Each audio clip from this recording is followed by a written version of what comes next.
Hi, I'm Catherine Mena. I'm the Mill Operations Manager here in Widefield District 3, the Mill. We do cabinet manufacturing, construction, and welding programming. It's career tech ed. Students can come and choose to come out here. They're an elective credit, they're in math credit, they're in speech credit.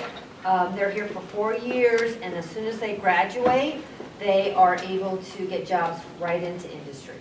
I will say I have Keaton Morrison here. Keaton Morrison started here at the Mill for 2 years. He built my former office with other interns that we had in the district. So one of the things that is great about that is we get kids right out to the job sites as soon as they're able, and we have a placement. So kids we have a kid right now in cabinet manufacturing. He goes to work from 6 to 11, comes here and does cabinet manufacturing, and then he goes back to work and works till 5 o'clock at night. And he's earning credit and money for all of that. So I have brochures up front that explain the program a little more. That's an example of what kids build in their first year, and they learn rabbet and dado joinery. And I just want to tell you that we have a phenomenal welding program that involves non-destructive testing.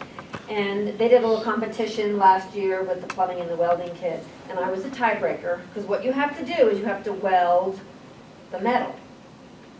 And they showed me how to do it once, and I said, I could do that easily. So I did it, and it's really hard. And they do it for an hour a day just to get this one joint to 80% accuracy. Then they spray it with something called liquid penetrant, and the stuff that you can tell, there's a hole in it. But I was a tiebreaker because I did it better than the kids were doing it also. That's how good I am. And I had a really good teacher. But this is some of the really exciting stuff that we do. Gives kids opportunities to come out if they're interested.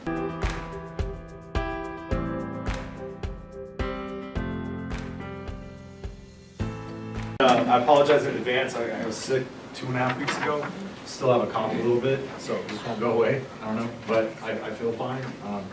Just can't kick the cough, so if I cough a little bit, clear my throat, apologize. Thanks for being here tonight. It's always great to see members of the community come out and just express interest in our district and everything we have going on. I've been a community member since 1976, so love Widefield.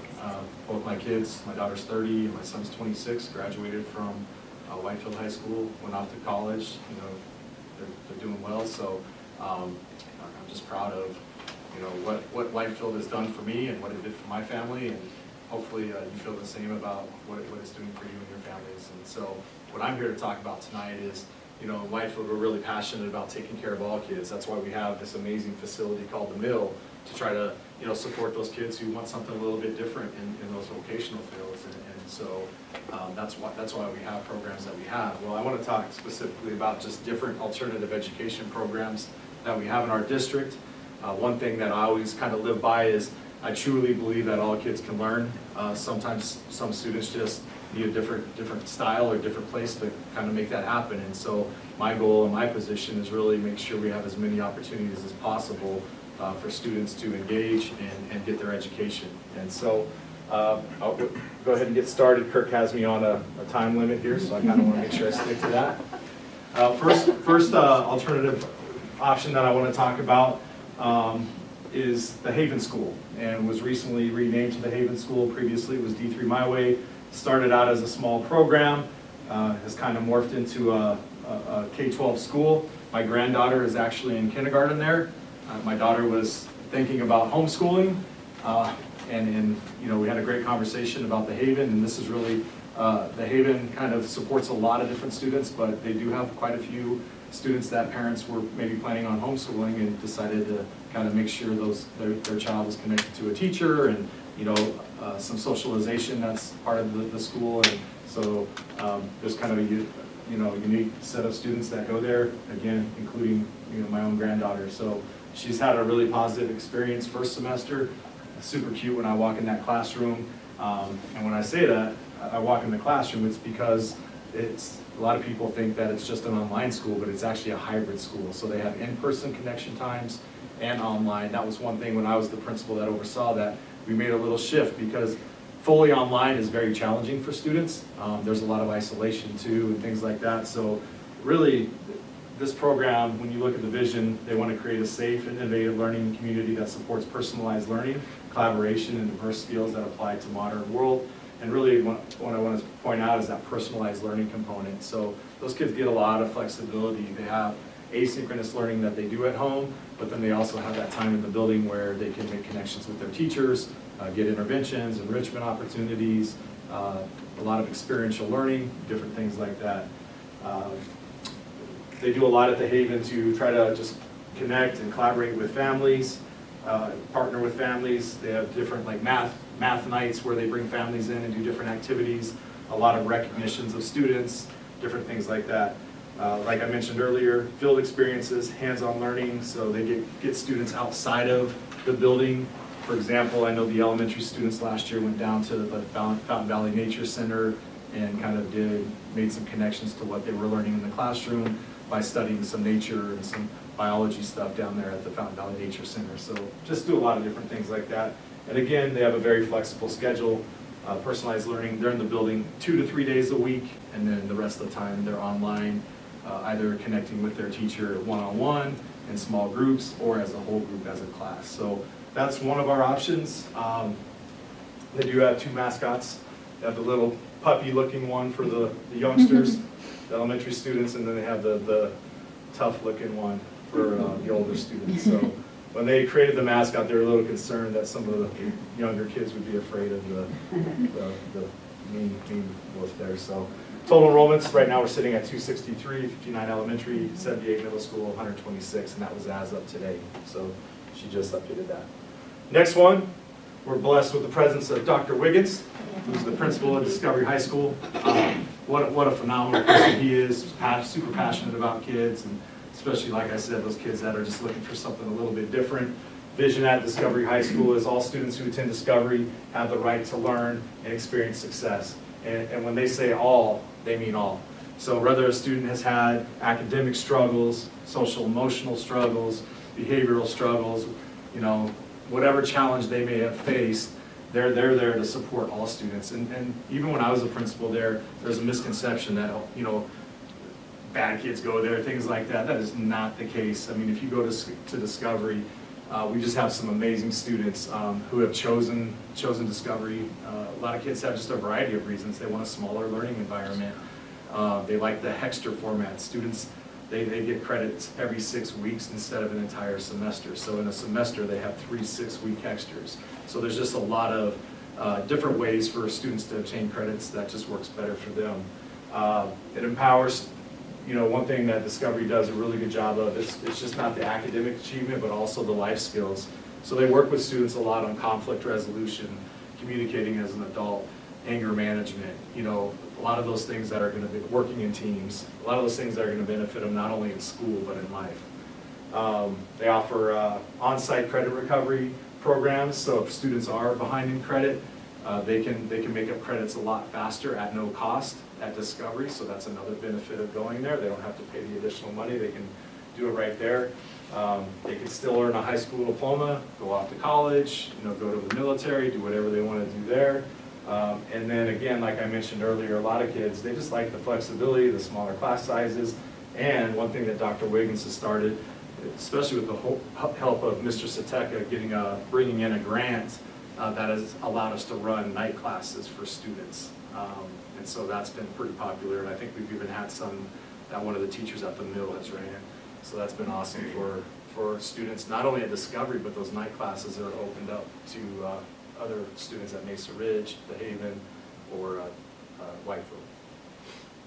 I will have a chance if you want to ask questions. Owen, we're at about 85 students right now enrolled at Discovery. Center for Success. So we have a K-8 program, and the vision of the Center for Success is to provide education and behavioral health solutions to create better life outcomes for children and their families, regardless of learning obstacles and other challenges they face. So we put this program into place for those students that are maybe having some really serious struggles with in the classroom, creating some major disruptions, having a hard time behaving, really struggling to find success. And so the Center for Success is kind of a program that we've provided to be able to get those kids kind of placed in that alternative learning environment. Temporarily, they can actually graduate from the program, but it allows them to get in there and really kind of what I mentioned earlier, learn some of those skills that they need to be able to function better in class and have better relationships with their peers and be able to stay on task and be successful, things like that. So the program overview, it offers an alternative classroom placement for Widefield School District students. We have our elementary program at Webster, our middle school program is at Watson, and again, they're there to support academic and behavioral needs. They have, for every 16 students, 3 staff members. So there's definitely a lot more, these kids get a lot more attention from staff. They have a classroom teacher, they have a behavioral specialist, and they have a climate coordinator, and all 3 of them kind of work together simultaneously to make sure that they're supporting all of those students. And what's awesome is, for the students who do graduate from that program, they can go back to their traditional school and then hopefully experience some success. It implements a model where they're rewarding positive behavior. They also attempt to create a culture of accountability and mutual respect. One of the components of the program is for them to graduate from the program, they have to demonstrate student leadership and student government. So you'll see some of the kids that are further along in the program really taking the lead in the classroom and kind of standing up and guiding kids through discussions and things like that. It's pretty cool to watch. So that program is really to just help some of those kids who maybe have some serious struggles either at the elementary level or the middle school level. Right now our numbers are 9 for elementary and 6 for middle school.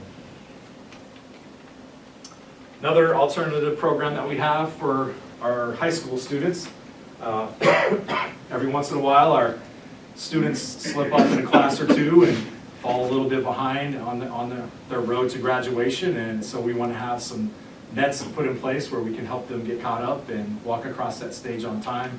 Those are always challenging conversations. I know Mr. Hoffman and Mrs. Houchins would agree. And when that kid is not going to walk across that stage on time, those were not fun conversations with parents. And so we want to make sure as a district we're doing everything we can to allow those students an opportunity to get caught up. Because sometimes, I'll be honest, thinking back to my kids, pretty decent students, but that transition year from 8th grade to 9th grade was tough. And especially like my daughter, she was playing sports and had never, experienced going to school and, not getting home until 11 at night and having all this homework. It was just a challenge. Some students, that transition year is tough and they struggle their freshman year, they fall behind in credits, and this allows them a chance to get caught up. So we have highly qualified instructors that guide students through our Edgenuity curriculum, so it's all online coursework. They can connect with those teachers though in person or virtually. Students who have failed classes have the option to choose from 26 different courses. So if they fail a class, they can pay to retake that class, and they have 26 different courses they can choose from. Courses are about 8 weeks, and we offer 3 sessions, the fall, the spring, and the summer. Fall is never really very big. Spring gets a little bit larger because you have those kids trying to graduate on time, but where we see the most numbers is in the summertime. Kids trying to get those credits caught up in the summer. Another program, this is one that I started personally, probably I think it was back in like 2017. This has been exciting to watch this program grow. The goal of D3 My Future, and some of you might, like this is the first time you've heard about it, so I'm going to be honest with you, we don't market it. We really want this to be a last resort for kids. We don't want kids dropping out and just saying I'm going to D3 My Future. We really want them to exhaust all the other alternative options in our district first before they would choose to go this direction. But for those who they're just done with school, we still want them to go out to society with some options and some opportunities. So the vision is to empower young adults who have dropped out of school by helping them earn their high school equivalency diploma, opening doors to future success. So the test that they take, it's not the GED, it's the HiSET. It's a high school equivalency credential. Kids can go right to the military, they can go to college, they can do anything that they would like to do. Depending on how they score though on the test, they can go right to even a 4-year college if they score high enough. If not, they would have to go to like Pikes Peak Community College or State College or something like that, and start out there and maybe take some other courses to kind of get them in the door. But overall, it opens up most of the same opportunities that it would even if a student had a diploma, a traditional diploma. Program overview, students attend tutoring sessions at the Security Public Library. We're excited about our partnership with the library. They created a whole tutoring room for us. Students meet there every Monday and Wednesday from 12 to 3. Ralph Popham, former Watson Junior High teacher, retired. Carol Burns, former Watson Junior High teacher, retired. They're our tutors. So, and they are phenomenal and super passionate about trying to help these kids, you know, find a way to get to where they need to be. And then one thing that Security Public Library did, so our kids used to have to go all the way up north to take the tests. Our library got certified to offer these tests right there in the building, so our kids can actually take these tests for this exam right there. And they're going to start offering a lot more tests, so they became an authorized testing center, which is awesome for our community. Once students are prepared, they can register for the HiSET exam at the Security Public Library Testing Center, and if they, like I said, if they pass, they're on their way to going whatever direction they want to go with that credential. So far, already this year, we've already had 4 kids complete and pass all the necessary tests. We have 17 enrolled, so hopefully the completion number will continue to rise. I had 3 more enroll in the program today, so we're up to 20. And you know, last year I want to say we had 10 complete. And so those are 10 kids that dropped out that you know, now can go out there and do amazing things. I had a student 2 years ago, he spoke at our little ceremony for those kids that completed. He's actually in an engineering program at Adams State. I had another kid who completed last year. He's in a cybersecurity program at Pikes Peak State College. So how amazing is that? If we didn't have this program, they wouldn't have been able to do that. But they fell so far behind, it would have taken them years to get caught up, but they had the ability, they just didn't have the time to get caught up on those credits. So this gave them another avenue to get where they needed to go. So pretty cool program. I know I talked a little bit long about that one, but I think it's awesome how it's morphed over the years. This isn't really an alternative program that we run, but I thought it was something that we should highlight because some people don't know what we've done as a district. But we have a scholarship program where we support our staff and community members. We have a certain number that we offer, but we have Junior Academy in 5 of our schools, or 4 of our schools, and then Leading Edge is another company. We have them in our other 5 elementary schools. So we have before and after school care in every single one of our elementary schools. And if you look at the total number, we had 424 students involved in 2022-24, and that's increased to 446 in 24-25. So thinking back to when I was a parent, you know, trying to find care for my kids, it's a challenge. It really is to find quality care out there. That is a lot of kids that we're providing an opportunity by, you know, allowing these companies to come in and use our space to run these programs for either before school or after school or both, depending on what parents need. So really proud of these 2 companies and what they've done to support our community, and I just thought that was worth mentioning that because that's something else I oversee. Even though I don't manage their people and things like that, I'm kind of the liaison that works directly with the presidents and the CEOs of those companies. So, questions?